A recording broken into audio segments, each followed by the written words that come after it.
show I here. noticed that.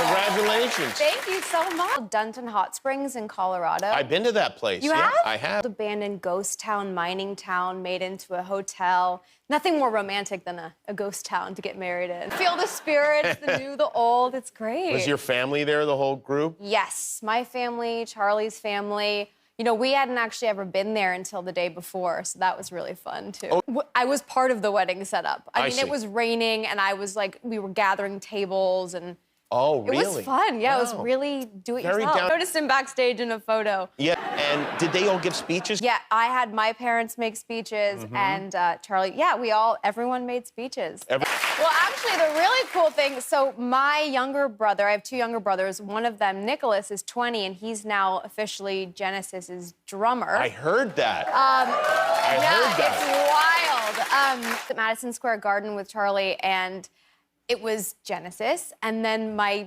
20-year-old brother playing with these legends, and I remember at 2 years old, Nicholas would drum away, you know, learning how to play, holding his sticks, and I was so annoyed because he'd wake me up every morning during summers.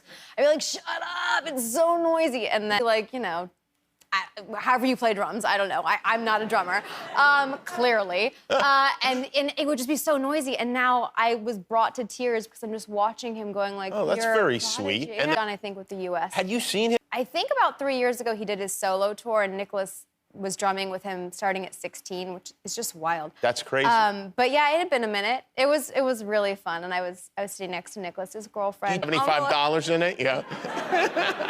For room service or whatever, yeah. Well, I'm gonna go to Genesis, but I really love I Can't Dance. Really? I remember as a That kid, one, huh? like, all of them, like, dance. Yeah, the video. You know what's funny is I remember when I was younger asking my dad one day saying, did you ever do music videos?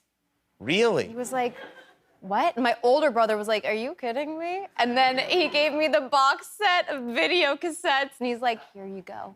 They were. And then I was like, oh, you were funny. Like, there was like puppets and the whole thing. I was like, oh, that's funny. Yeah. Yes. It's very impressive. Did you go? I would plan the wedding, and then Charlie would plan the honeymoon.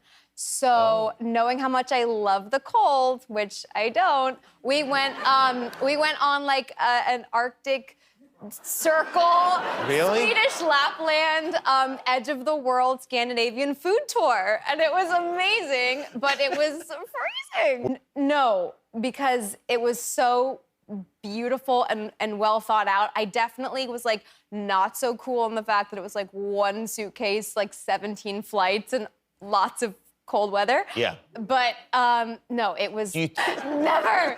No.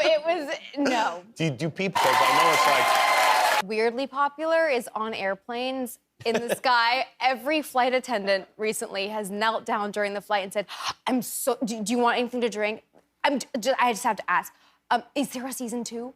And I'm like about to go to sleep, and it's like always like a flight attendant. It's so funny. Yeah, that's true. No, it's been wonderful. Filming again in Paris for season 2 was amazing. We were so embraced in the city. When Ashley and I go out, we're kind of like Mindy and Emily in that we're very loud. And people are like, oh my God, are you Mindy and Emily? And it was very jarring because we experienced season 1 coming out in COVID. So we weren't outside at all. Oh, right. Right? So it's like no one really had time to interact with us, or we didn't know if it was hitting well with audiences. And so when we went back to Paris, we just found that we had to be more like quiet because we couldn't go anywhere without talking and like amping each other up.